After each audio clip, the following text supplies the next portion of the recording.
History books call World War I a tragedy, but they leave out what the human body actually went through. Because if this war were told honestly, it would never be shown in classrooms. What you are about to hear was hidden while the war was still being fought. Some of it was buried in medical files, some of it was locked inside military reports, and some of it was too disturbing to speak about at all. This was not just a war of trenches and flags, but it was a testing ground where new weapons were tried on living people. Mines collapsed before bodies died. Men drowned without water, burned without fire, and rotted while still breathing. Most soldiers did not die in heroic charges, but they faded away. And before they ever saw the enemy, something else reached them first. By the end of World War I, artillery would wound or kill 3 out of every 4 men who stepped onto the battlefield. Not rifles and not bayonets, just metal falling from the sky. And the worst part was that most men never saw what killed them. July 1st, 1916, the Battle of the Somme.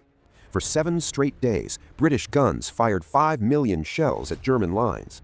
Officers promised the wire would be gone, the trenches smashed, and the enemy buried. But almost 1/3 of those shells never exploded. No one knew. At dawn, whistles blew, men climbed ladders, and walked forward like the ground itself was safe, but it was not.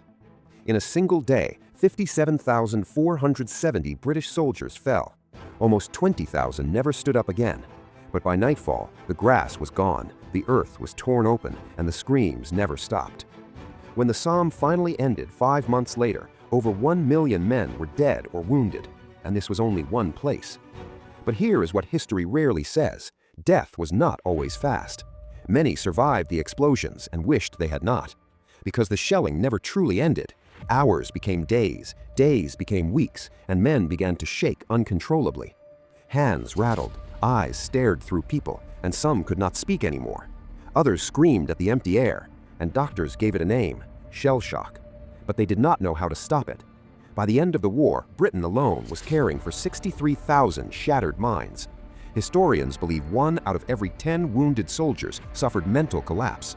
Hospitals filled with men who could not sleep, could not eat, and could not escape the noise in their heads. And it was not only humans, even animals broke. Horses bolted at sounds no one else could hear. Others froze in place, shaking and unable to move. War was crushing everything that lived. And if shells did not break you, the trenches would. From above, trenches looked like shelter. Inside, they were slow traps.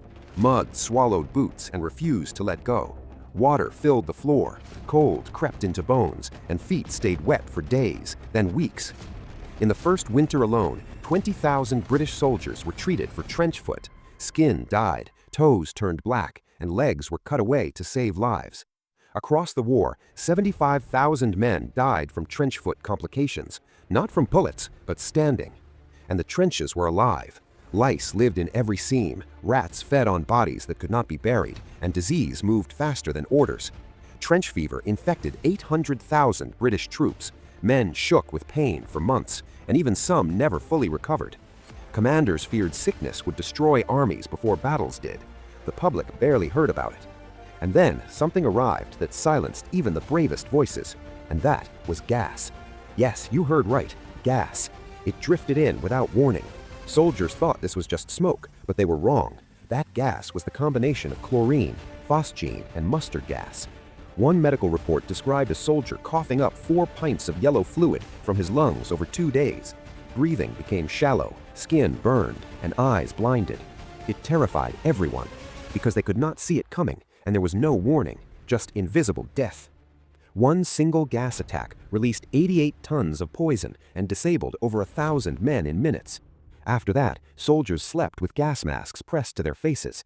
Some never removed them, even in silence, because of fear. When fighting went quiet, it became worse. Raids began at night, and rifles were too loud, so men carried clubs, blades, iron weights. Trenches became narrow tunnels of shadows. Skulls cracked, bodies dropped, no shouting and no mercy. Flamethrowers turned hiding places into furnaces. Men burned where they crouched. From above, steel darts fell from aircraft, small but silent and deadly. Still, the war demanded more. At Verdun, the goal was simple: wear the enemy down, no rush and no escape. Over 700,000 men were killed or wounded there. Dozens died for every meter gained. Teenagers ran forward and never reached the wire. Bodies stacked faster than they could be buried. In winter, the dead froze into the walls. In spring, they returned to the surface. The survivors carried what remained, faces torn apart, jaws hanging loose, and limbs replaced with wood and metal. Doctors learned how to rebuild faces because they had no choice.